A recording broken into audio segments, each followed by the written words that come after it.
Ocean Week at the Explorers Club. This is a celebration of life on Earth. Now we know we must take care of the ocean as if our lives depend on it, because they do.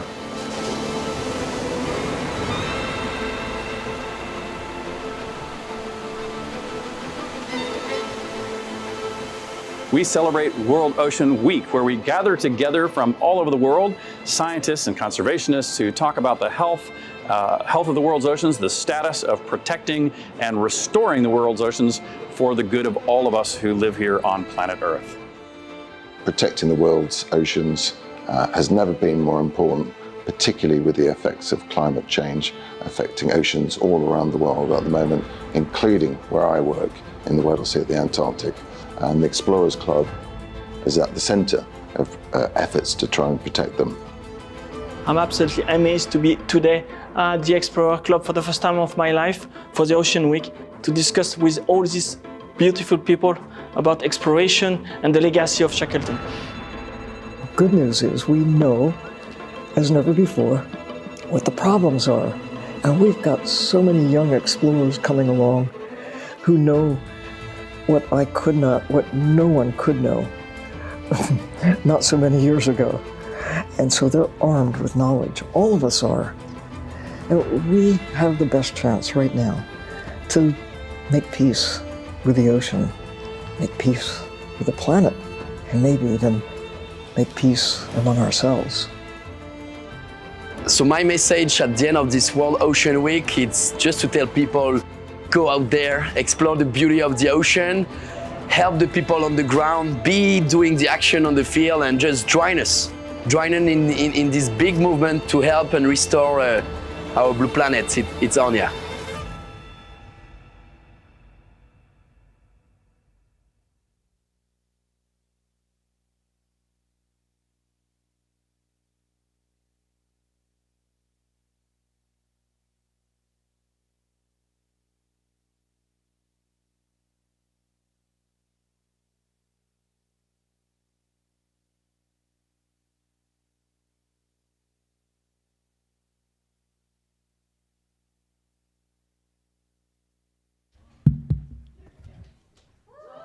Felix, I bring you who runs all of these wonderful events that we have. So let me start again. Sorry about that. My name is Ted Giannoulis. I'm a past president of the Explorers Club and also one of the chairs of World Oceans Week. So we wanted to give you a little bit of a teaser for our upcoming Ocean Week. And some of you may have seen it. How many people were at any of the activities this weekend at the club? Was it a bunch? Oh, good, a whole bunch of you. And how many people plan on going to World Oceans Week? If that's the case, just look forward. You don't have to say anything. Everybody. Yes, we're in such good shape here.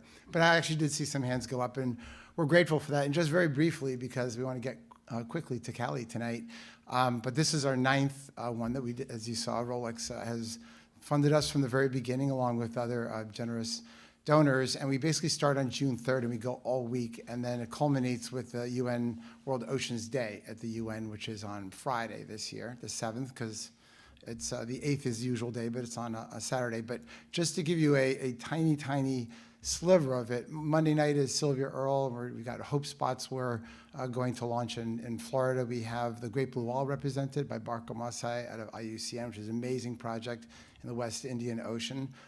We have David Gruber from Project SETI talking to whales, and not like here's a ball, here's a stick. It's like really, really talking to whales. They've set up their own listening arrays in Dominica. You may have heard about it, but amazing stuff. And then Tuesday night, we have the Tom Ford. You may have heard they had a plastic substitute competition, and all 3 winners were seaweed, and all 3 CEOs are coming from the companies that won. They'll be there that night. And then Wednesday night, we have our Sustainable Seafood Soiree, which is 10 companies right in here, all like a big banquet, and all the CEOs are here as well. It has been a very popular thing for us. And then Thursday night, we're celebrating the life of Don Walsh, but then also extending it into the future with Victor Vescovo and Falcor 2 and all the latest in deep sea exploration. Then Friday, we also have, we're having beer and oysters right here with our partners, Billion Oyster Project. So quite a week. That's only a skim over the top, but I encourage you all to come. It'd be great to see you. But it really leads into tonight's episode, one of the things of Callie's many, many things that she does, and we don't know how she does them all, but she's also curating a session. She, as you'll hear about Rights of Nature tonight, not only has she been instrumental in bringing that to the world, but she's also been instrumental in bringing that to us. So this will be our second year of Callie curating an incredible panel, and you'll hear about all the things that she's done. You'll hear about them tonight also, of course. I won't go too much into that, but it does come back to the mission of the club, and it looks like a bunch of you were here already, so I won't go too much into it. All I'll say is that when you walked into our Harry Potterish building and you went past the famous firsts, and you saw the first to the North Pole, South Pole, moon, bottom of the ocean, all those different places, that's kind of the spirit of the club, and that's the past of the club, and a wonderful past, but we're really focused on the present and the future and getting people out in the field and getting people engaged and giving out grants and having sessions like this. Callie's an amazing example because I feel like we've known each other for years now, and ironically, she just got the new Explorer Award, but I feel like she's been exploring for a long, long time. And in fact, I used to think of you as sea turtles was always the first thing on my mind, and now you've expanded to so many remarkable things, which is just incredible, and so which we're so grateful for. So Callie is emblematic of what we really want to see in our future. And the last thing I'll say is you're sitting in a magical room because that's one of Peary's sledges. We're surrounded by flags. We have over 200 flags that go all around the world. When they do something really cool, we retire them so don't get lost, stolen, or broken. So this is Kontiki flag. My favorite thing in the club, which is out for repair right now, is actually the flag that was on Apollo 13. And usually the lunar landing flags, of which all of the landings had, were about this big, and they'd stuff them in their sleeves, etc. But for some reason, Apollo 13, they decided to carry a regular size flag like these. And so we have the original flag from Apollo 13 in a baggie with a note of apology from Commander Lovell saying, sorry we didn't get a chance to unpack your flag. I got busy up there. It's getting off to outer space. That's my favorite thing in the club. But close behind it is Indiana Jones' original Wet Upstairs and President Roosevelt's application for membership, in which he lists being President of the United States 4th. So that's what we call gilding the lily. So come back, take a tour. If you don't know it, if you do know it, come back more and get involved, please. So over to Callie tonight. I already gave you a little bit of a glimpse into Callie, but she is just, we say rock star sometimes, but she is really, truly a rock star. She is one of the leaders of all things going on in the ocean environment, conservation, and this breaking issue of nature, not only nature-based rights, but also nature-based solutions and this whole expanding awareness. So it's such a treat to have this as the capper of our ECAD weekend, including some special guests that maybe we'll hear about in a little while with Ellen and Nellie, so we look forward to it. So thank you all for coming. Callie, thank you for being such a remarkable ocean steward, and here you go, let's have it. Thanks. Thank you.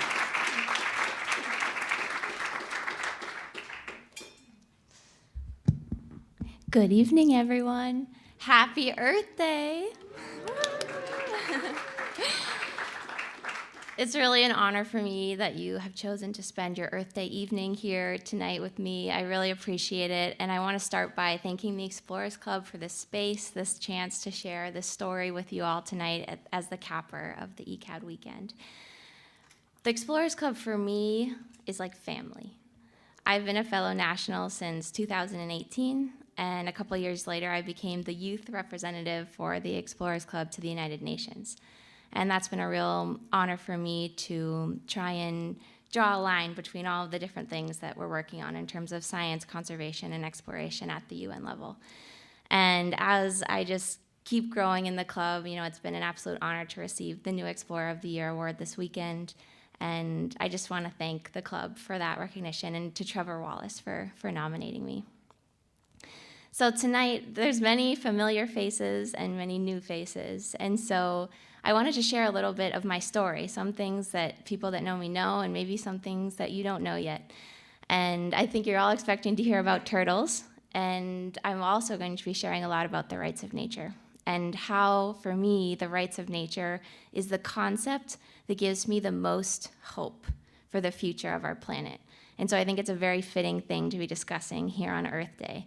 And I hope that you come away with an understanding of what the rights of nature are, how it can be implemented, what it means, and maybe how you can become involved in the rights of nature movement. And if you don't get a chance to speak to me after, I just want to highlight there are a few other rights of nature experts in the room. We have Missy Lauren here, who is the chair of the board of the Earth Law Center. So definitely, if you want to learn about rights in nature, catch up with her. And we have Constanza Prieto Fidgelist, who is she is the director of the Latin American program of the Earth Law Center. So these are two of the partners that I've been working with in the field to advance the rights of nature. So here we go. So I have always known that protecting nature was my calling in life. I remember always feeling at home and connected to nature no matter where I was. And I spent a lot of time as a kid catching frogs, snakes, and turtles around my childhood home, in my grandparents' backyard, and my family's farm as well, up in Maine. And I remember understanding at a really young age that humanity's relationship with nature is unhealthy and out of balance, and feeling this burning desire inside to do something about it, even though I didn't know exactly what that was going to look like at the time. Then on my 18th birthday, I had a really special encounter that changed my life. I was snorkeling on a coral reef, and I was following a triggerfish, so I was looking straight down, and I saw a shadow on the reef in front of me. And when I looked up, there was this great green sea turtle just floating in the water column. And I felt like we exchanged this eye contact that was communication that crossed the language barrier. Neither one of us moved, and I felt this wave of connection, understanding, fascination, and responsibility to learn all that I could about sea turtles, the threats that they face, and how I could spend my life working to protect them in the field. I became fascinated by the leatherback sea turtle. So for those of you that don't know, the leatherback turtle is the largest species of sea turtle in the world. The largest one ever found was 2.8 meters long and over 900 kilograms in weight. That's about 10 feet long and 2,000 pounds in weight. There are 7 subpopulations of the leatherback turtle around the world. They can be found in the Pacific, Atlantic, and Indian Oceans, and they make these great oceanic migrations, which means that they also use habitats in many different countries over the course of their lifetime, which means that they require international conservation measures to be fully protected. They're also a keystone species, so they can consume their weight, 2,000 pounds, in jellyfish every single day. And this is important because jellyfish consume juvenile fish and fish larvae. So when we have healthy leatherback populations in the ocean consuming 2,000 pounds of jellyfish every day, it acts as a natural predator on jellyfish blooming events, which then decreases pressures on growing juvenile fish stocks. So this turtle can be a real support for local fishing communities that depend on fisheries resources, and they can really be like a fisherman's best friend.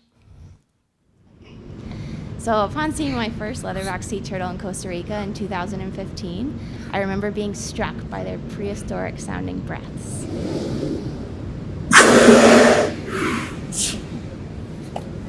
This was the only leatherback sea turtle that I would see during my first 3-month internship, and I remember feeling like I was personally witnessing the extinction trajectory of an ancient reptile.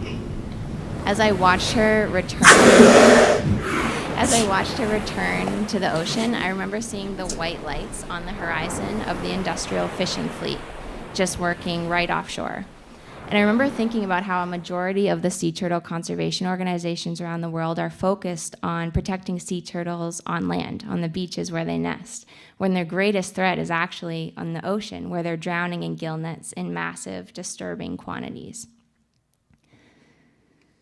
So in the East Pacific subpopulation of the leatherback turtle, there used to be about 35,000 individuals back in the 1980s. And unfortunately, we've seen a decline of over 98%. And there are only about 600 individuals left within this population that nests and forages between Mexico and Chile along the coast of Latin America. And so I started in 2019 the Leatherback Project to try and combat this issue.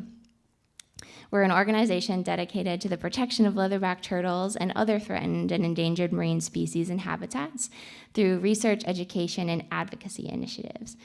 We've worked to decrease bycatch, but we're also working to combat the illegal wildlife trade, protect leatherback turtles from destructive coastal development, and even propose new marine protected areas. And I want to take this opportunity to thank our team, our international team, which is truly incredible, that make this work possible on the ground. I hope some of them are watching right now. Our first grant was funded by the National Geographic Society in 2019 to identify and describe sea turtle nesting and foraging sites in the Gulf of Panama in the Pearl Islands archipelago, which is a 240-island archipelago. And during the course of our first field season, we documented over 20 nesting and foraging sites, some new to science, of 4 different species of turtles: the hawksbill, green, olive ridley, and leatherback. And in addition to documenting their presence, we also documented the threats that they're facing locally, such as fisheries bycatch, of course, human consumption of illegal turtle meat and eggs, and the illegal wildlife trade. So specifically the use of the hawksbill turtle shell in the creation of spurs for cockfighting. This fieldwork looked like a lot of walking up and down sea turtle nesting beaches, camping at night on the beaches, spending a lot of time alone, honestly, just trying to identify and document as much evidence of sea turtle reproductive activity as possible. This is kind of like a funny photo that I have to give credit to my dad too, who's here, Robert. He snapped this photo when he came to visit me in the field of working on the, quote, internet beach. There's one beach in the whole archipelago that has internet, and so I would go there to try and send a few emails every week or so. And yeah, so this is me with my machete working on my computer, sending a few emails at night. And this is actually the beach that I had a run-in with drug traffickers during my 5 months there, where I had to hide for several hours before they retreated and I could go back to camp. But that really leads me into a few of the things that I learned during this first expedition, which was, 1, we needed more security during our fieldwork in this red zone for drug trafficking. 2, that the illegal wildlife trade was rampant and we needed to do something about it. And 3, that there were much more turtles in the Pearl Islands archipelago than anybody in the world knew before. So to combat the first 2 issues together, I began a collaboration with SENAN, the Servicio Nacional Aeronaval de Panamá, the Air and Navy Service of Panama. And I'm really honored and excited to say that we have a representative of SENAN here with us tonight, Captain Nelly Ferrero.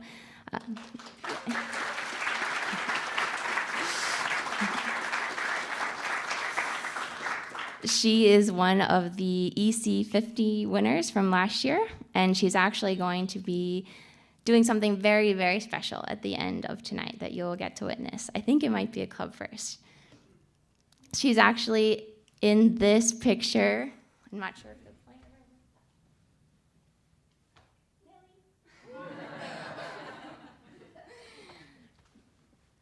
So what we did with Senan was discuss the gaps, the current gaps between current environmental protections in Panama established by the Ministry of the Environment and their implementation. The problem was basically that Senan has these outposts all around the country in remote areas to protect against illegal drug trafficking.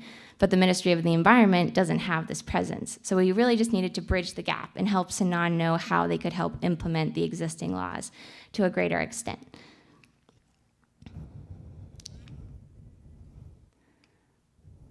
So we included Senan in a lot of our research activities in the red zone for drug trafficking, and now I have armed escorts on all of our expeditions, and they don't let me go anywhere without that. So it's really exciting, and I'll get back more to our collaboration in a minute. So to zoom in the Pearl Islands, to go into a little bit more depth on one of our projects in one of the densest areas for sea turtle presence that we've found so far. This is the reef in front of Saboga Island, which is in the northern part of the Pearl Islands archipelago. And out of all of the reef surveys that I did during my time there so far, since 2019, I've either seen 1 or 0 turtles on the reefs, except for this place, where in 1 hour I saw 12, hawksbill turtles and green turtles. And I just wanted to share a little bit of what this looks like, just snorkeling on this reef seeing, even though the reef is quite destroyed at this point due to various environmental factors, there's this really special presence of both of these species of turtles. The green turtle here is endangered, and the hawksbill turtle here is critically endangered. And we're seeing them in different life stages. So we're seeing adults, male and female, and juveniles. And we're even seeing something called new recruits, which are really, really small. And it's basically after a hatchling leaves the nesting beach and spends a few years, which we call the lost years, out in the oceanic currents, they recruit to one particular reef. And so we've seen very small turtles in the first year of their new recruitment on this reef as well, showing its importance. This is one of the little small turtles. And so what this work looks like in order to document this population and understand its size is free diving at night to catch the turtles on the reef, typically while they're sleeping or in more of a sleep state, because even though it's stressful to the turtles to interact with them at all, it's really the way that we can decrease the stress on them the most. Because typically when we bring them up to the surface and into the boat, we can put a damp towel over their eyes and they go right back to sleep. So we can work with them peacefully and then release them. And we began this process of satellite tagging the turtles, both hawksbill and green turtles, to understand their movements, because we wanted to know, even if we're seeing them in Saboga, do they stay there? Or do they go to other parts of the Pearl Islands? And so I wanted to share with you, I have a few examples here of what those satellite tags look like. I have two crusty examples, meaning that friends of mine found them on the coral reefs after they fell off the turtle and returned them to me, and I can send them back to the company to be refurbished. And I thought that would be an interesting thing for you to see, so I'm just gonna pass it around. I have a version that's crusty and then a new one from the company that I haven't deployed yet.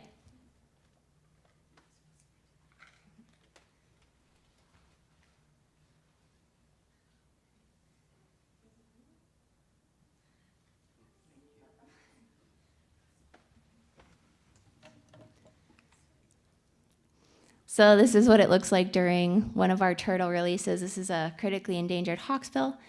They're quite excited to get back to the reef, of course, when we release them.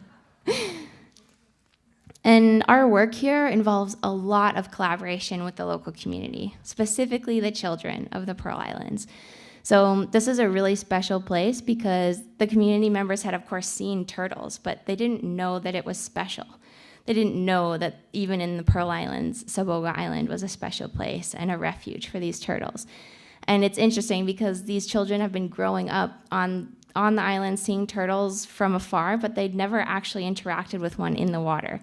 So what we're doing is, bringing the turtles to them as much as we can, and also providing masks, fins, and snorkels to the kids and bringing them out on the water for the first time so they can really have some of those impactful and magical experiences with turtles in the water like the one that I had.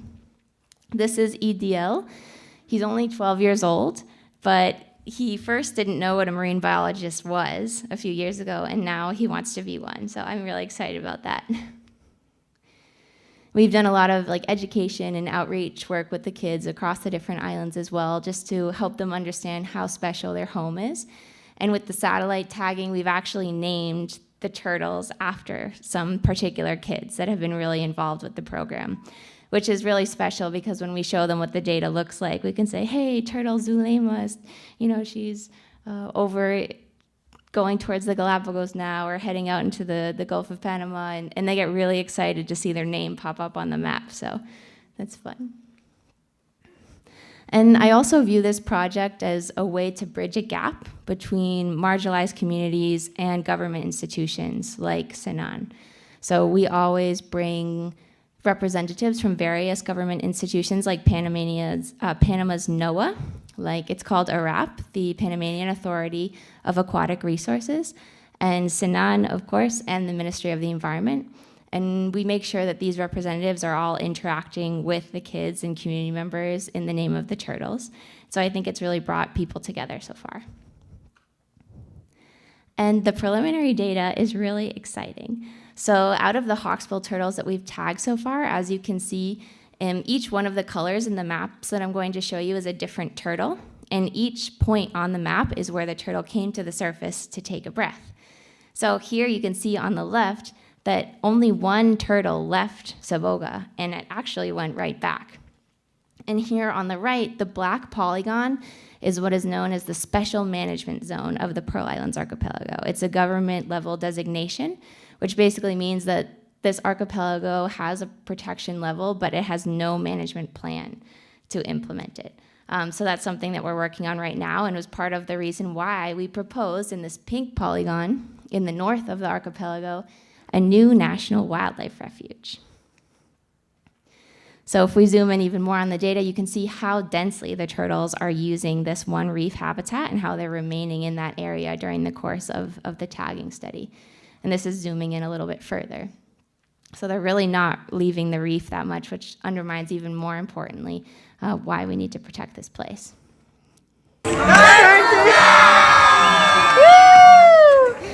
So we socialized a lot of this information with the local people, and we held several workshops together with the government institutions to understand what the community members thought about the fact that they have this very special turtle population. What did they want to do about it? And what did they think of our idea to propose a new national wildlife refuge? And we're extremely excited to say that the community members were really excited about what this could mean in terms of ecotourism for them. And so they're backing this idea. So this is the polygon closer up of the new National Wildlife Refuge proposal. There are 13 species of migratory birds that are also using these islands, and it's also a calving ground for humpback whales. And this proposal is on the desk of the Minister of the Environment of Panama, and he is not going to be the minister anymore after May 5th, and they said that it will be signed before he leaves office. So any day now, we could have a new National Wildlife Refuge in Panama.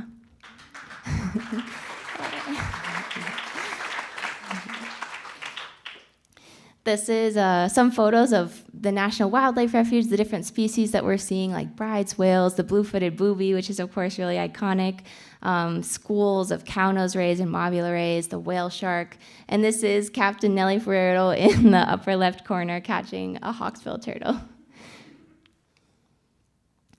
The Pearl Islands Archipelago is also a hope spot through Mission Blue now. And this is Ida Magana. She is our local hope spot champion. And I'm really excited about the international attention that the Pearl Islands could get because of this initiative. And now I just want to share a quick video that has some music to it about what this fieldwork looks like on the ground.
When you're freediving at night and you encounter this scene in the quiet, it's really, really magical to see a turtle that you've once seen before carrying a satellite tag and having that interaction with her.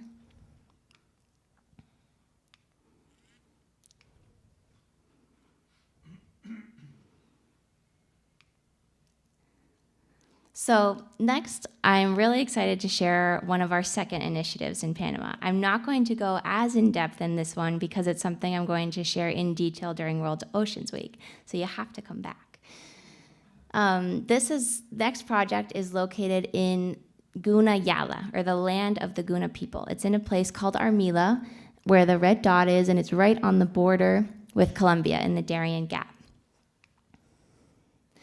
This area is one of the largest leatherback sea turtle nesting aggregations in the world. So it's really exciting. I believe it's the 4th largest, and right now they have 10 leatherback turtles coming up to nest every night. We're in the middle of the season right now. The Guna people view the leatherback sea turtle as their ancestor. They feel as though they are direct descendants of the turtle. And so it's a really special place to work, and I'm learning a lot from the indigenous people about their connection with this magnificent species.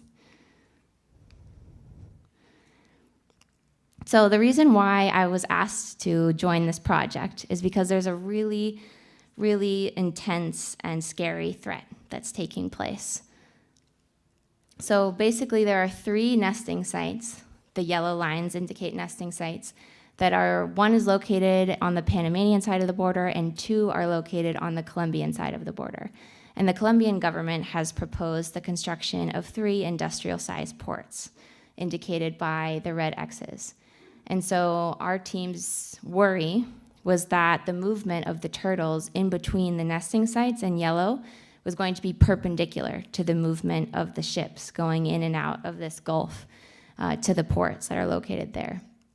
And so what we wanted to do was learn how we could demonstrate the use of this habitat by the leatherback turtles, and at least provide the evidence needed to show to the government what will happen if they go forward with this proposal in between the 3 nesting sites. So we started Proyecto Yauccacalu, or the Sacred Turtle Project, to combat this issue in the best way that we know how.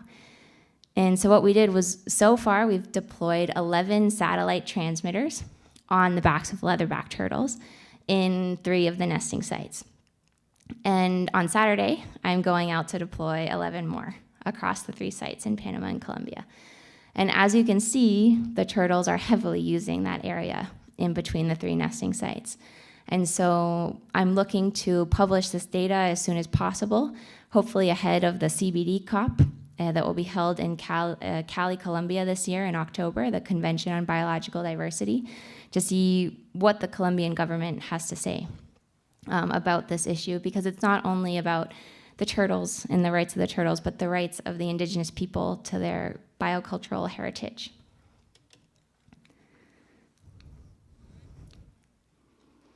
So this is, again, just another snapshot of what it's like to work in the field with leatherback turtles in Armila.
I can't wait to go back. So in addition to our work in the Pearl Islands archipelago, we're combating fisheries bycatch in Ecuador. And I just wanted to share a few videos of fisheries bycatch of leatherback turtles that we've been able to gather through our collaboration with local fishermen so far. It's really disturbing to see the quantities in which leatherbacks are entangling in all different types of fishing gear, whether it be industrial, semi-industrial, or artisanal gill nets and long lines. And basically, some of these gear types are set for over 24 hours. And leatherback turtles can, I think the maximum length of a breath hold on a dive was 81 minutes. So they're just drowning in massive quantities, and there's also a precedent with the fishermen that if the turtle survives the entanglement and they bring it up alive, sometimes they'll kill it because the turtles, they rip large holes in nets that can be difficult to fix and time-consuming to fix. So we're working a lot with the fishermen to try and change some of these different processes. So one of the things that our team is doing in Ecuador is devising and testing bycatch reduction technologies, such as green LED lights. So green LED lights have been shown to decrease the fisheries bycatch of leatherback turtles by up to 81%, without significantly affecting target fish catch. And this is because the bony fish species, which are the target catch, like swordfish or tuna, they have different visual capabilities than marine turtles, and even cetaceans and elasmobranchs, or sharks and rays. So by putting these lights every 10 to 20 meters along the length of the gill net, we're able to allow these endangered species groups to see that the net is there and avoid becoming entangled. But the target fish species aren't seeing the lights at all, so it doesn't affect their fishing activities. So here we have examples of some of the other bycatch species that we're trying to help through this initiative of testing green LED lights, like mobula rays, hammerhead sharks, and dolphins. And this project of testing and implementing green LED lights in Ecuador was one of the UNDP Ocean Innovation Challenge winning projects of 2022. So we're supposed to hand in our final report to the UN on June 30th, evaluating how this technology worked within the artisanal fishing community in Ecuador and what our suggestions are for potential implementation measures. And of course, we're hoping that we can implement these lights in as many ports as possible throughout the coast of Ecuador.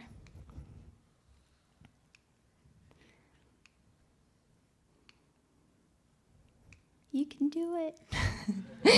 So with some recent funding, I'm going to be working with fishermen to launch a program called Ocean Guardians, because after all, fishermen are on the front lines of leatherback conservation.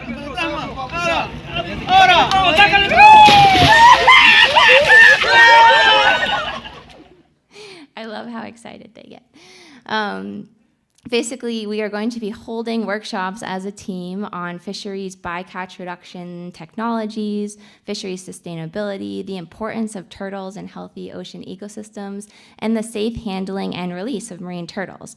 And we're hoping that through education, the fishermen are empowered as ocean stewards, and that through our collaboration, we'll also be able to continue mapping the foraging grounds of leatherback turtles throughout Latin America to know how to best mitigate fisheries interactions and make sure that we don't lose this subpopulation. The leatherback turtle, after all, has been around for 110 million years. It means that it coexisted with the dinosaurs for over 45 million years. And they're only being affected and decreasing and facing extinction themselves from different ocean basins due to significant pressures from the human race. And we will not let them disappear. So now I want to share a very personal story with you.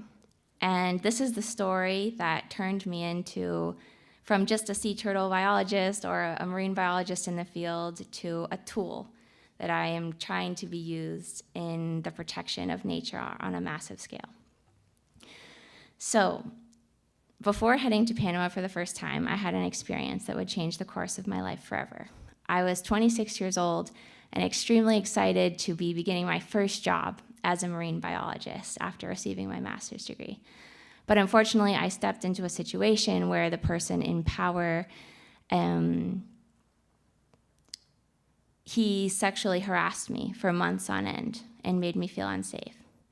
And after 6 months of harassment and trying to resolve the situation by all ordinary means, I had no choice but to defend myself legally.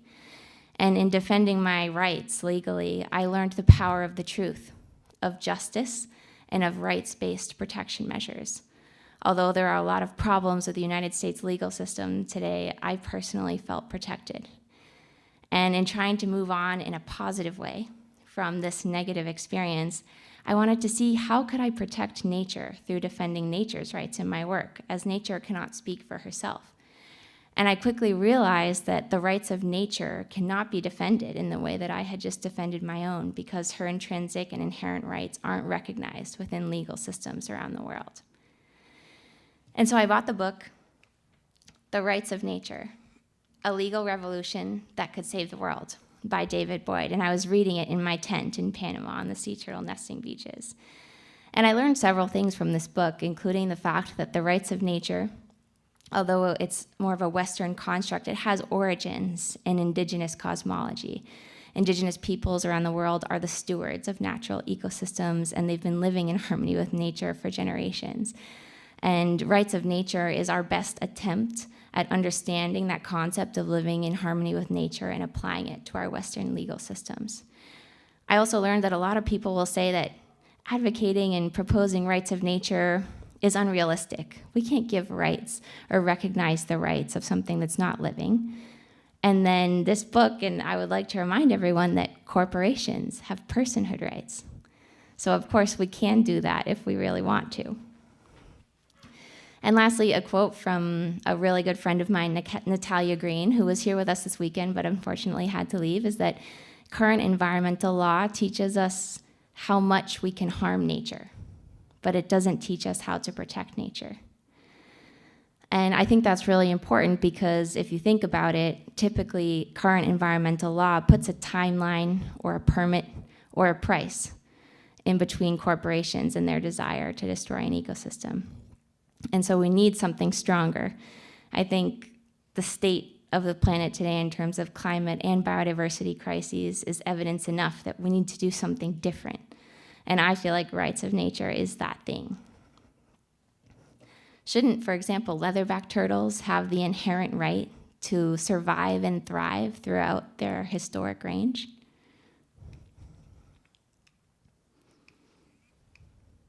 You can do it, Pointer. So I became inspired and determined to propose a new rights of nature law in Panama, where I was working. In February of 2020, right before the pandemic hit, I proposed to Panama's First Lady, Yasmin Cortizo, and Congressman Juan Diego Vazquez that the rights of nature could be the most powerful way to cause a cascading system effect throughout society to help society find harmony with nature. And to my surprise, they agreed, and they were really excited about this new concept. And we spent the next 2 years during the pandemic drafting, debating, and revising the law with Juan Diego's legal team, the general public, Parliament, and the Earth Law Center. And I'm extremely excited to say, for those of you who haven't heard, that the President of Panama signed this law into effect in February of 2022.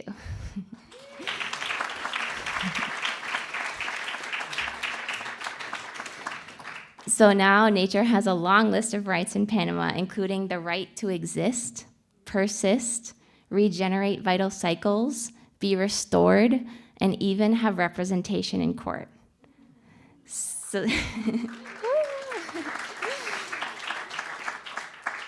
So now any member of the Panamanian public, any citizen, can bring about a court case on behalf of nature. So now that this first law has been passed, we're working fervently to implement it in every way possible. And the first example that I want to share is actually in collaboration with Sinan. So Nellie here is the founder of the Environmental Committee of Sinan.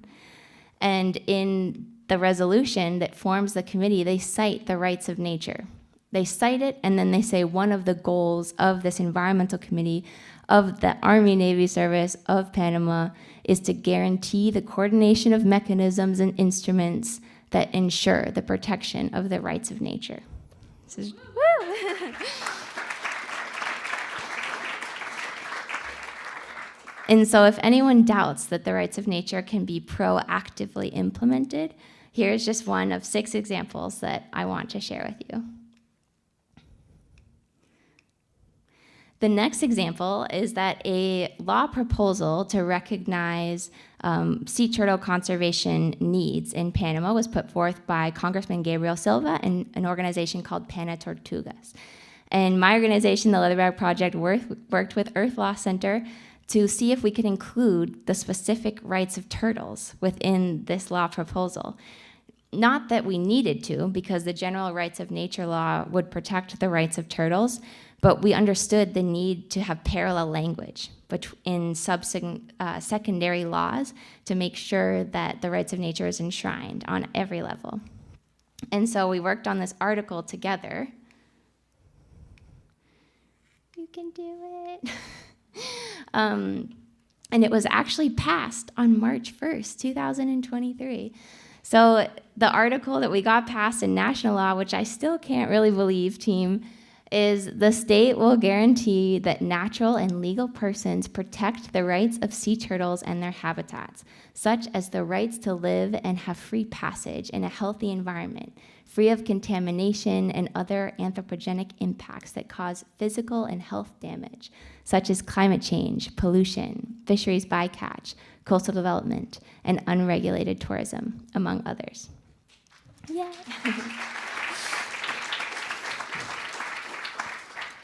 So this is really exciting because it's an example of how we can use ambassador species or flagship species to make sure that entire ecosystems are protected for all of the other maybe less charismatic species that people don't give as much attention to. And so I think that's what I try to do in my work as well, is I don't just care about sea turtles, I care about nature, I care about the planet, but I understand that sea turtles can be used to inspire larger, broad sweeping conservation measures. So the next example that I want to show is this is the actual resolution that is sitting on the Minister of the Environment's desk to create the new National Wildlife Refuge. And this will actually be, I believe, the second or third proactive implementation of rights of nature in Panama just in the past 2 years, if he signs it, which is saying that this refuge is created to recognize and defend the rights of nature as a subject of rights throughout the Pearl Islands archipelago, which is really exciting. The next example that we're working on together is the inclusion of the rights of nature in CMAR. So CMAR is the marine corridor of the Eastern Tropical Pacific. It's a multilateral agreement between Costa Rica, Panama, Colombia, and Ecuador to protect the swath of ocean in between 5 nuclei marine protected areas. And as you can see on the left here, this is a foraging, reproductive, and migratory route for many threatened and endangered species. And also, as you can see, the Pearl Islands is not included yet in the core area of CMAR. You can see that in the corner of Latin America and the Gulf of Panama, this yellow polygon doesn't yet extend there. So that's part of our work, is not just to propose that the rights of nature be the mechanism within which these 4 countries manage CMAR, but also that they expand it to include the Pearl Islands archipelago. And this brings me to a brewing collaboration between Reserva, the Youth Land Trust. We also have Callie brought us here, also known as Land Callie and Sea Callie. So we are heading to the fields in July and August to deploy satellite transmitters on nesting green sea turtles to continue to demonstrate the connectivity between the Pearl Islands and these other marine protected areas to support our proposal to expand CMAR. So we'll be heading out to the beaches, camping for several weeks, deploying as many satellite tags as possible. So if you would like to support this project with maybe purchasing a satellite tag, you can even do it as a gift and name it after a family member or a child or a classroom, someone that's really excited about sea turtle conservation. Feel free to reach out to us. I think it's a really exciting way to engage youth in conservation measures, because these tags can transmit live. So we can create live maps that can be shared with classrooms or families, so that every morning while you're drinking your coffee, like me, we can be checking where the turtles are, which I find is really fun.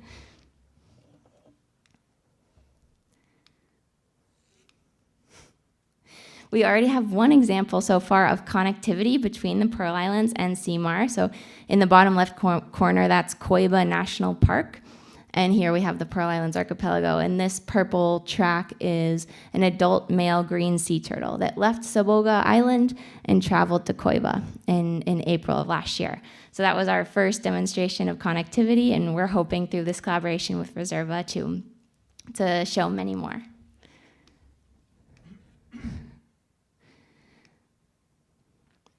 So we had a turtle almost head to Galapagos. The tag fell off here, right in the center of the corner of Latin America. So we're hoping to tag another turtle that looks like it'll be heading to the Galapagos.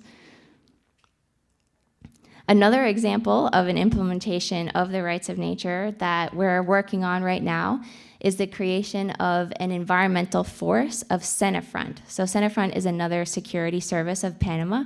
It's the National Border Service. And they also realized that with the creation of the rights of nature law, they had to do more to implement the rights of nature and to protect nature in the Pearl Islands, specifically illegal trafficking of hawksbill turtle shell. So they're working on this new environmental force to implement the rights of nature on a national scale, which is really exciting. And it's an example of how government institutions are being obligated through this national level law to protect nature. And the last example that I want to share with you is through the UN Universal Declaration of Ocean Rights. So this is an initiative that's been brought forth by the Earth Law Center and the Ocean Race. And it's basically to create this UN Universal Declaration of Ocean Rights at the UN level, to declare throughout all of these member states that the ocean has intrinsic and inherent rights that need to be protected. And so we're working together to draft this, to propose it, to look for member states that want to support it. And I was able, through these collaborations with Panama, to reach out to the Ministry of Foreign Affairs of Panama and see if, because of this new national rights of nature law, if Panama would be interested in being one of the spokespersons for this UN Universal Declaration. And they said yes. And so here in the bottom right-hand corner, we have the Vice Minister of Foreign Affairs of Panama publicly stating at the UN during Climate Week last year that Panama will be one of the first signatories of this UN Universal Declaration when it's put forth, which is really exciting. Yay! And so before I move on to the next thing I want to share with you, I just want to thank the donors, the funders, the partners, my family, and our team members across the top that really make this work possible. It wouldn't be possible, it wouldn't have happened without all of these people, and I just want to make sure to thank them before I move on.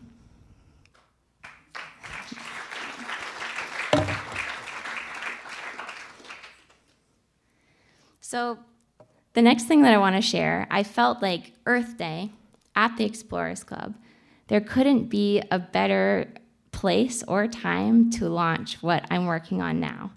This is the first time I'm sharing this publicly, so feel special now. So basically, Earth Day for me is kind of like the new year. It's a chance to be reflective and to think about how we've impacted the planet or how we haven't impacted the planet over the past year and how we can do better, both on a personal level, a company level, a familial level, an international level. And I've been doing a lot of that in my personal life, and I would like to challenge you to do that today on Earth Day. Before you go to sleep, or even right now, instead of listening to me, just think about what you could do better for the planet on whatever level that might be, even if it's promising to yourself that you're never going to use another plastic bag from the grocery store again. I think that it's really important to realize that because of the state of the planet right now, we all need to be inconvenienced for the sake of positive change. If we're being convenient, if we're not out of our comfort zone, we're not doing enough. And so I think we all need to figure out how we can push those limits. And for me, something that I realized that I need to do is share this experience that I've had in Panama more and facilitate this opportunity for others to follow in these footsteps and use this work as a framework to be repeated in other countries. And so I thought, how can we use science to advance the rights of nature everywhere? And that led me to a new nonprofit organization that I'm hoping to be launching today with you all today. So basically, this came easily to me because as I began talking about our work and using science to advance the rights of nature, people started coming to me and asking to learn more, asking how they could do the same thing. For example, here in the top right, I had the opportunity to introduce the Minister of the Environment of Panama to the Minister of the Environment of Aruba. And Aruba is now working to amend their constitution to be the second country in the world to have a constitutional amendment to recognize the rights of nature. Yay. And here on the bottom, actually here at the club, as you can see in the bottom left picture, I met the Minister of Finance of Benin in West Africa. And we were speaking about the rights of nature, and she said, I think Benin needs a national rights of nature law. And so I had a call with her and her team a few weeks ago, and we've begun that process of looking at how rights of nature could fit within the governance of Benin and their dedication to advancing the Sustainable Development Goals over the next few years. So I'm really excited about that, and it led me to realize that I can do more. And so I'm launching For Nature, which is a nonprofit organization dedicated to the advancement of the rights of nature. And I'm excited to be partnering, hopefully, with different groups, including Future for Nature, which is a great family of conservationists around the world, the United Nations Harmony with Nature program, and National Geographic Society. I have to preface this with these are not formal collaborations yet, but more of my informal association with these different groups and members of the groups, and our pilot projects involve members from these different groups. So I'm hoping that through the National Geographic Explorer community, I'll be able to collaborate with other National Geographic Explorers like myself who already have government permits, have already completed a successful project in the country that they work in, and are specifically tied to a place and a story that can have impact. I noticed that in Panama, not being a lawyer, not being a politician, but being a scientist that had seen certain things on the ground and had a story to tell, it allowed me to get in the door with the First Lady and Congressman Juan Diego Vasquez. They wanted to hear what I had to say because they knew I was sharing it from a place of, scientific, ecological concern, and that I had a solution to propose. I think a lot of governments right now, they're tired of activism, in my experience. They're tired of complaints, and they want people to bring solutions. And for me, rights of nature is a very tangible solution based in science. And so I think working with these groups and other scientists is the way that we can potentially spark rights of nature to grow even more rapidly around the world. So these are where our pilot projects are at the moment. And I want to share 5 examples with you that will help you get a better understanding of how rights of nature can be implemented apart from my work. So this is Ayu Octaviani. She's a National Geographic explorer based in Indonesia, and she studies the Java gibbon. And the Java gibbon is protected in a national park, but she has recently learned about a metapopulation, or a small population of Java gibbon that are located outside of the park, and they're fragmented from the population that's in the park. And so she wants to use the idea that the Java gibbon should have the right to exist as a species on Java Island, it's the primate named after the island, to propose an expansion of the national park, to include a corridor that connects the two populations and an expansion of the park. And so she's not sure about national level rights of nature, she's not sure about the political climate, but she knows that within the national park, she can propose a resolution for an expansion citing rights of nature, which would be a really exciting step forward for this country. We also have Rosa Vasquez. She is another National Geographic explorer, and she's a chemical biologist. And through her PhD, she realized that the Amazonian stingless bee, located in the Amazon of Peru, has had pesticides accumulating in its honey, even in one of the most remote places of the world. And so she wants to use her chemical biology science to demonstrate the need for the rights of nature in Peru to protect the Amazonian stingless bee, the Amazonian rainforest, and the indigenous people that depend on this honey for their livelihoods. And so it's a really complex, interconnected web of rights that she's looking to explore using her science. And Peru also just had a really exciting rights of nature win for the Marañón River through indigenous leadership. And so we're even more excited than ever that this will be effective. Janelle Brisbane, another National Geographic explorer from Dominica, or the nature island of the Caribbean.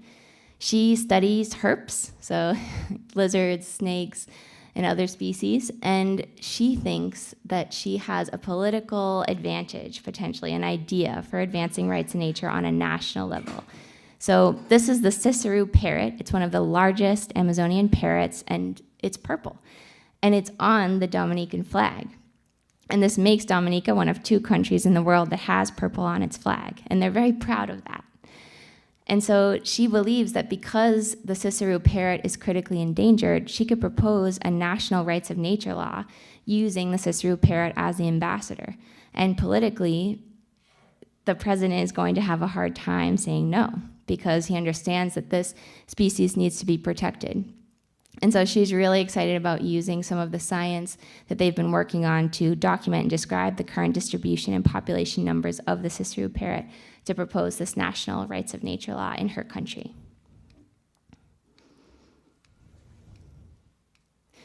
The last 2 examples that I want to share with you aren't from scientists, but from either political leaders or activists. This is Joe Wilkins from Wales, and he is looking to use the bottlenose dolphin in the red kite to propose in his country a national rights of nature law. He feels that the science is already there, and this is going to be more of a political process for him. And then here we have the Minister of Finance of Benin, who feels that really the proposal is going to be much more expedited than it would be because her direct boss is the president of Benin. So these are the 5 projects that are already lined up that are about to be launched through the beginning of this new NGO. And so the last thing that I wanted to share with you is that it's really important not to be discouraged by the current state of the biodiversity and climate crises.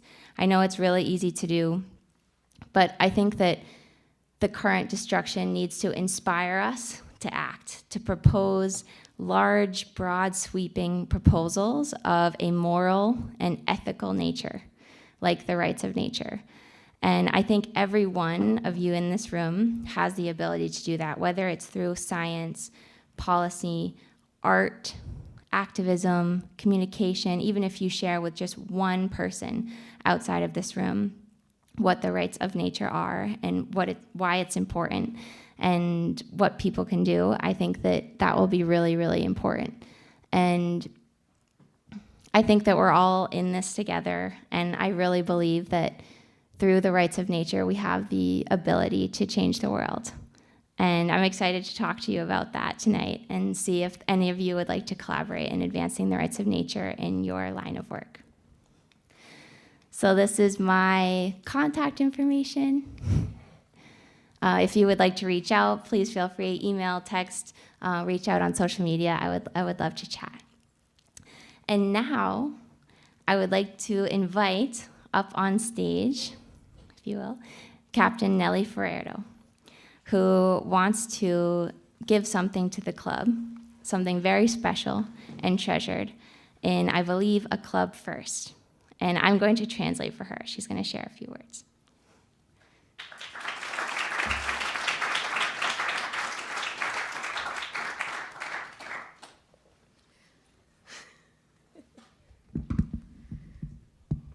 Buenas noches.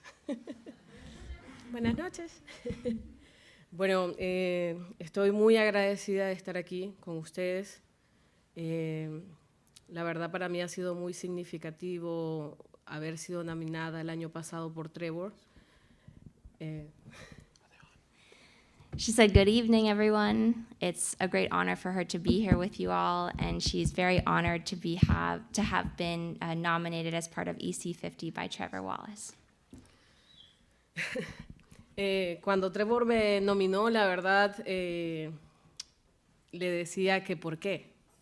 Que por qué, porque era mi trabajo, ¿no? el asegurarlos a ellos en la expedición, y a la final también quise aprender a cómo capturar a las tortugas y conservarlas, porque esta mujer que está acá, tan grandiosa, me inspiró, o sea, es su personalidad, me inspiró a querer hacer un poco más del trabajo que por lo general siempre hago, que es la seguridad y la logística. She said that she was asked why. Why is she doing this? And at first she said, well, this is my job. You know, I've been assigned as the security liaison to make sure that the turtle team is safe at their work. But then she began to be more involved in the conservation efforts and to really feel a passion for the protection of nature. And this is hard for me to translate, but she said I inspired her to really become more involved and see different ways that she might be able to have an impact. Luego me di cuenta que en ningún otro país realmente hay fuerzas de seguridad o armadas o ejército que se involucren realmente a conservar. Y hay una temática de combatir los delitos, pero no realmente hacer conservación. Y lo entendí cuando fui a Colombia al Simposio Internacional de Tortugas, que muchos científicos vinieron a mí a preguntarme cómo era eso posible de trabajar científicos y uniformados juntos para la conservación. Y es un ejemplo para otros países. She said she realized that there aren't any or many countries that have their armed forces working in conservation. And she attended the International Sea Turtle Symposium, and a lot of people were coming up to her and saying, how is it possible that you work directly with scientists to protect nature? And she realized that this was a niche. This was something that needed to be filled. And she said that it's not just about combating illegal wildlife trade, it's about actually having an impact for conservation beyond the line of work. Y bueno, acepté finalmente que era cierto el poder recibir este premio como tal, y el honor para mí trasciende. El honor para mí trasciende a tal momento de hacer una formalidad de compromiso de mi institución y de mi país, y hacerlo aquí en este lugar donde hay muchas personas que trabajan para explorar, hacer ver más allá lo que es la naturaleza, incluso el espacio o en el fondo del mar. Y quiero hacer este compromiso entregando esta bandera. That was a lot. She said that she realized, she accepted, and in the end, the EC50 nomination, it was hard for her, but in the end she accepted it because she realized this was an opportunity for her to be an example for other armed forces around the world and how they can be involved in conservation. And it's a real honor for her to share this space and play that role and be that example. And so she wants to give this flag to the club to signify that beautiful collaboration. Y aparte, bueno, más que todo,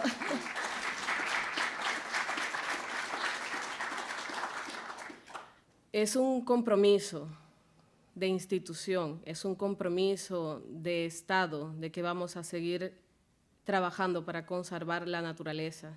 Y me gustaría que cada persona que llegue acá y pueda ver la bandera sepa que estamos trabajando en Panamá por la conservación de la naturaleza y los derechos de la naturaleza.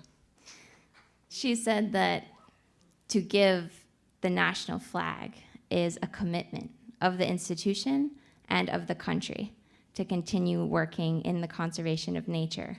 And she hopes that everyone that comes through this club and sees the flag knows that Panama is committed to this effort and to implementing the rights of nature.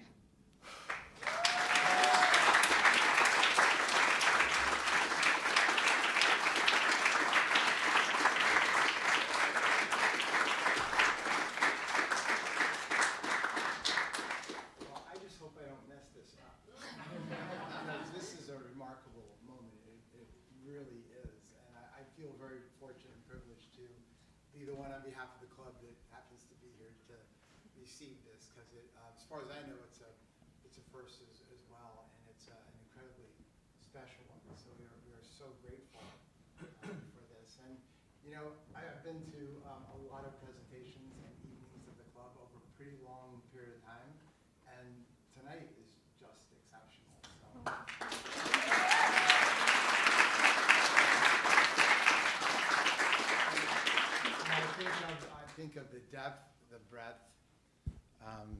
the depth, the breadth, the originality, the determination, the consciousness. I could just keep going. The inspiration is just, what you're doing is really remarkable. You're really forging a path for all of us. And to hear it put in this broader context makes it even more special. So it's with pleasure that I'll accept this on behalf of the club, but we are truly, truly honored. And thank you for having us all be a part of this.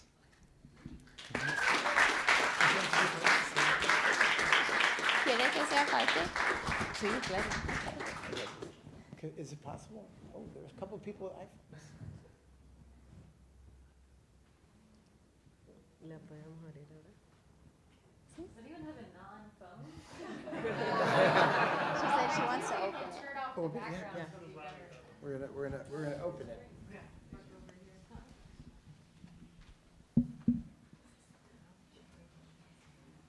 You might want to go against the wall instead of having that behind you because we want to picture. But that's Callie's contact. I know, that's true. I'm kidding. Yeah, let me get a flag. Look, how about by the Kontiki flag? Yeah. Put it in some historical context here. Big missions.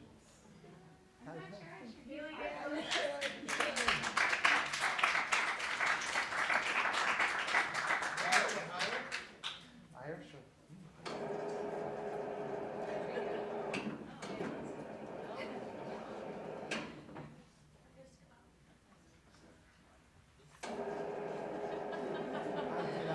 Better way.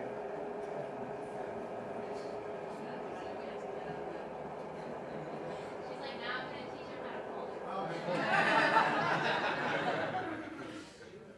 Another first.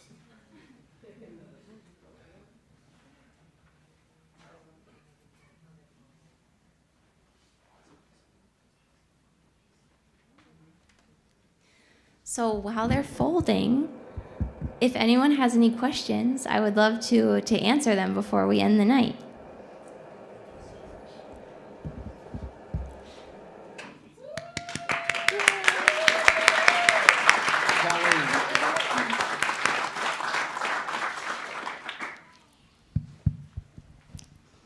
Anybody questions? Martha. How is the best way for the people in the audience to help you? I would say two things come to mind immediately. The first would be doing all that you can to protect nature. For me, that's like my life vision, my life mission is to protect nature and do so in such a determined way that when I die, I can be at peace that I did all that I could. And I think if everybody takes that sense of urgency with them tonight, that would be the best way to help me, honestly. And the second would be, of course, supporting in whatever way possible, whether that's of being a volunteer, coming down and documenting our work with multimedia, buying a satellite tag, anything, and to support the two nonprofits that I mentioned tonight. Thanks, Martha.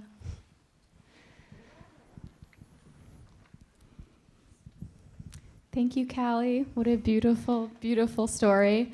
I was wondering, because I noticed much of your work is driven by science, what has been the most effective way to communicate the science that you do to the stakeholders who will be able to use it and make important decisions? What has been your best communication tool or strategy when talking about your research and how to make it impactful?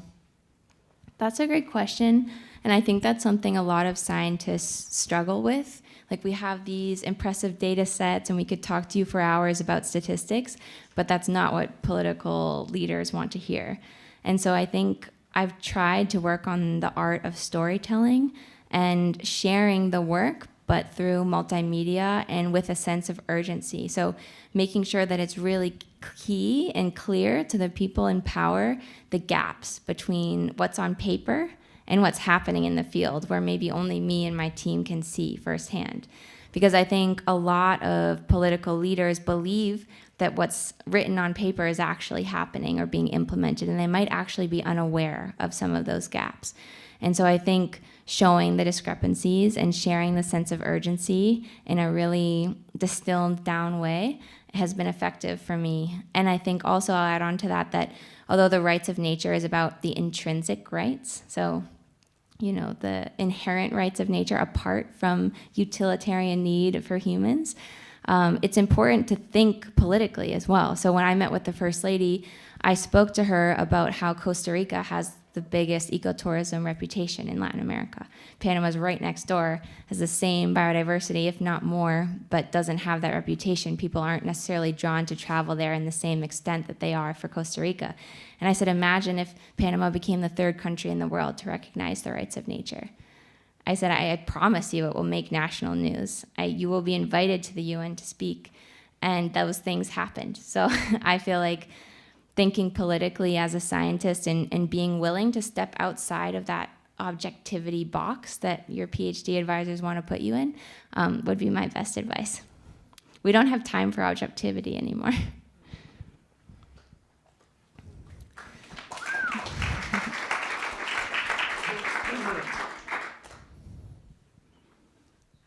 Yeah, go Callie. I was just wondering, what were you doing with the baby leatherbacks when you were kind of rubbing their backs? Oh, so sea turtles, they coordinate, they chirp when they're about to hatch. They communicate so that they can coordinate their hatching event and their scurry from the bottom of the nest chamber to the surface of the nest chamber, which can be anywhere from 40 to 80 centimeters. So like as big as the length of your arm. And sometimes if they don't coordinate all together, there can be stragglers in the bottom of the nest. And so on that particular day, we had about 4 stragglers that were in the bottom of the nest, and they were just dehydrated and on death's door. And we were able to revive 3, and that was the 4th one. That I couldn't revive the turtle, but I was trying. I was trying just to see if I could get the turtle's blood flow moving, and if she would kind of get her spark back. But I wasn't able to revive her, but that's what I was doing. Somebody has to ask a happier question now. Okay.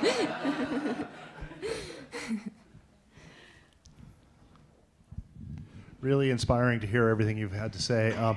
The question I have is that when we look at the data you have from the Pearl Islands and then also from the area where these ports were being proposed, it just explodes with movement of animals.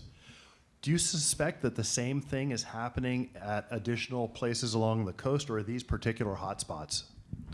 That's a great question, and I think both. I think these are particular hotspots, but I believe there are other hotspots that have yet to be identified along the coast of both Colombia and Panama.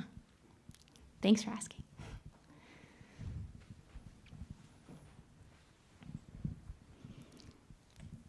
Thanks for your talk. Regarding the work on the rights of nature, how do you think this links up to the discussion on ecocide and integrating ecocide as a crime in the Rome Statute? Thank you. That's a great question, and I think my colleagues as well will be able to answer that question. But some people say that ecocide and the rights of nature are 2 sides of the same coin. And I think rights of nature is a proactive framework that recognizes the intrinsic and inherent rights of nature in a way that allows governments to take their own initiative to implement. Ecocide is the inclusion of ecocide as one of the international crimes of humanity, right? And so I view ecocide as a way to hold governments accountable on an international level for the protection of nature, but it is obviously more of like a penal implementation of that. So it's like causing problems for a government, if you will, because they haven't become in line with protecting nature, versus rights of nature is more of like a positive implementation. And ecocide is more about making sure that governments are obligated to do something they haven't done yet, right? Distilling it all the way down. So I think those are like the 2 main differences, but I think that we need to work together. The people working in rights of nature and the people working in ecocide need to work together, because both movements are about humanity's need to do something different, to have different legal systems put in place to protect nature on a national and international scale. And I think ecocide is an international measure, whereas rights and nature laws are more national measures that can be implemented in country. So those are kind of two differences, and it's why I think we need both. Missy, I don't know if you want to add to that at all. I'll add to just something that has been on my mind for your whole talk. Okay. Many of you might not realize that we lose about 230 frontline activists a year, and I worry about your safety. And I'm so glad to know that you have the support of the Panamanian government and military.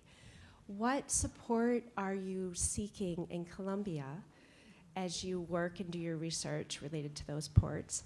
And I know that there's an explorer in the room, Mark, who's helping to look for a research vessel so that you can be offshore and there'll be less impact on the turtles. And so with your permission, I'd love for you to answer that question instead. Okay, thanks, Missy. I think in terms of our work in Colombia, I'm really just hoping and asking for open doors. So I would love to be able to bring this data set to the government of Colombia and have them really take a serious look at it and know that we're not going away, and know that we're going to make sure the world knows about this turtle population that hasn't really been studied before, and make sure that they know that we are working to be not only the voice of the turtles, but the voice of the indigenous and marginalized communities that live with these turtles at these nesting sites. As I mentioned before, it's not just about the rights of the turtles, which now Panama has recognized, but it's the rights of these local entities, these local communities that have grown a beautiful culture around their relationship with the turtles. In Panama, it's the Guna People, but on the Colombian side of the border, it's an Afro-descendant group that has a sovereign territory and protects these turtles and has protected them for generations. And so I think what I'm really looking for is just political support, both from Panama and from Colombia, not just to consider financial gain, but consider what they're losing culturally and naturally.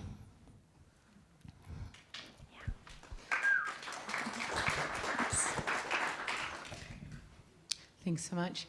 Can you tell us your opinion about ecotourism with regards to making money in those places that could replace some of the other intentions for building and consumerism? Sure, I think particularly in the new National Wildlife Refuge proposed area, I feel like ecotourism could be a major solution because the Afro-descendant groups that live there feel very overlooked, and the neighboring island has been bought up by people from the first world and has been turned into this like hotel paradise where the local people now work. They clean the linens, they work as receptionists and waitresses and waiters. And so I think our vision for Saboga Island and the community there is that the community members are empowered as ecotourist guides, as eco-lodge owners themselves, and that they're really supported in sharing the story of their home. And that's kind of what I want to support with, is just lifting up their voice and their own vision for the sustainable development of their island. And I think that ecotourism, we have to proceed with developing ecotourism industries with caution, because there's a fine line between when we're, respectfully enjoying nature and sparking love with people from around the world versus exploiting a population. So that's something I consider a lot with the sea turtle population that's foraging on Saboga Island, is making sure that when we do develop the ecotourism tours there, that we really limit the number of people and the number of tours per day in each particular spot, just to make sure that that respect for nature and her rights is always present in the development of ecotourism.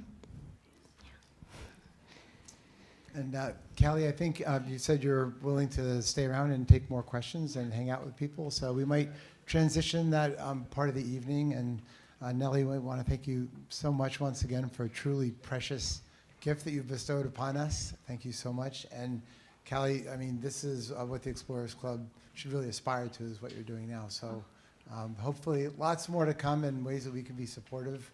Thank you, thank you, thank you. Thanks all for coming.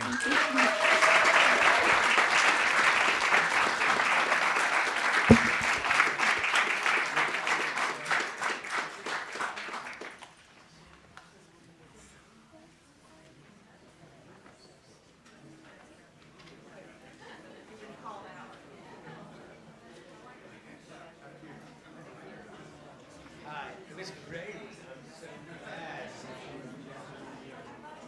No. Yeah, we met for a moment. Callie, here are the other ones. Okay.